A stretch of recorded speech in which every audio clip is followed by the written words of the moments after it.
Informasi selanjutnya, Saudara, TNI fokus mempercepat buka akses Jalan Tapanuli Tengah Sibolga untuk menyalurkan bantuan kepada korban banjir longsor.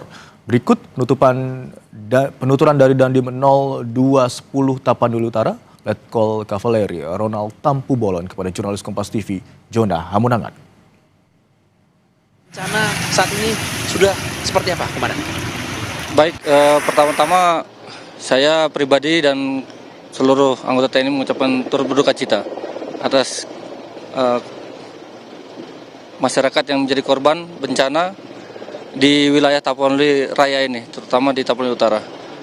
Berikutnya untuk tugas kami TNI dalam hal ini mendukung pemerintah daerah dalam penanganan bencana atas perintah Panglima Kodam.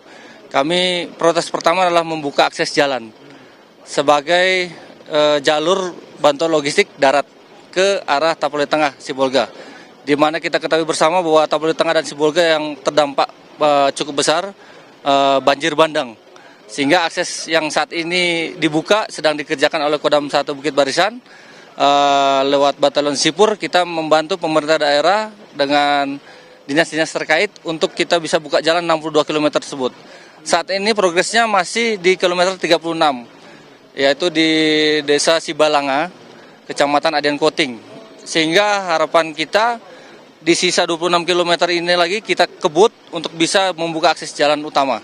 Kemudian di samping itu kita juga telah membantu masyarakat-masyarakat terdampak di kecamatan lainnya, karena beberapa kecamatan juga ada yang terkena banjir bandang.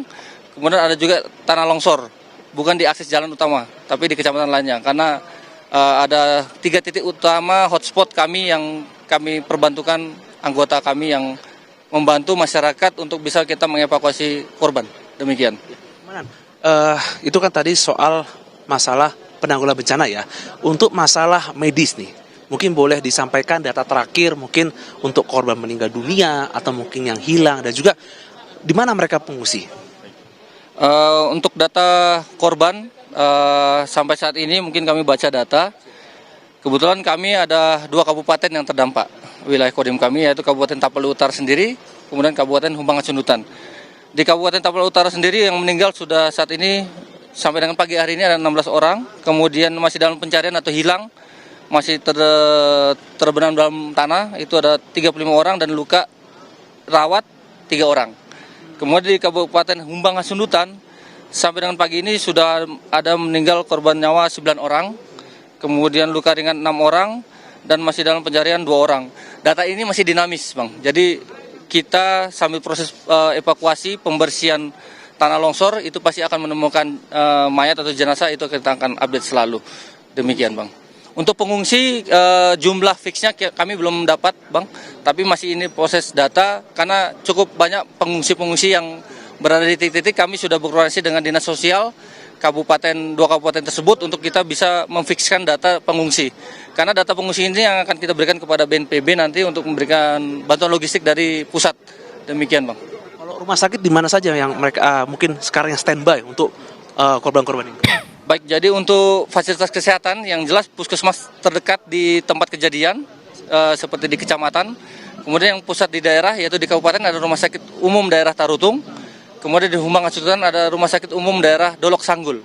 Itu sebagai rujukan bagi korban yang luka ringan ataupun jenazah yang perlu diangkut ke rumah sakit. Demikian, Bang. Komandan, ini terakhir. Bantuan kan sudah mulai datang ya. Kementerian PUPR juga sudah mendorong alat berat. Langkah ke depan untuk rehabilitasi ataupun untuk penanggulangan bencana seperti apa? Baik, jadi kami TNI yang jelas akan mendukung sepenuhnya apa yang dikerjakan oleh pemerintah kabupaten, yaitu prioritas pertama adalah membuka akses jalan. Itu kita bekerja mungkin ibaratnya dari subuh sampai malam, sampai dengan tidak ada penerangan, karena di tempat bencana tersebut listrik masih tidak ada, kemudian sinyal juga belum ada, sehingga komunikasi yang kita gunakan menggunakan Starlink portable. Kemudian tuh penerangan ini yang kita masih belum ini, karena tidak efektif juga bekerja malam hari, sehingga kita juga akan berupaya untuk kita bisa bekerja untuk malam hari penerangan dengan menggunakan genset. Kemudian yang jelas TNI juga akan memberikan pasukannya atau mendukung pasukannya untuk kita menjelajah masyarakat yang ada di balik longsoran yang tidak terjangkau oleh kendaraan roda 4, roda 2 ataupun motor, sehingga kita bisa memberikan bantuan logistik ke masyarakat-masyarakat yang ada di balik tanah longsoran yang titik-titik terisolir. Demikian, Bang.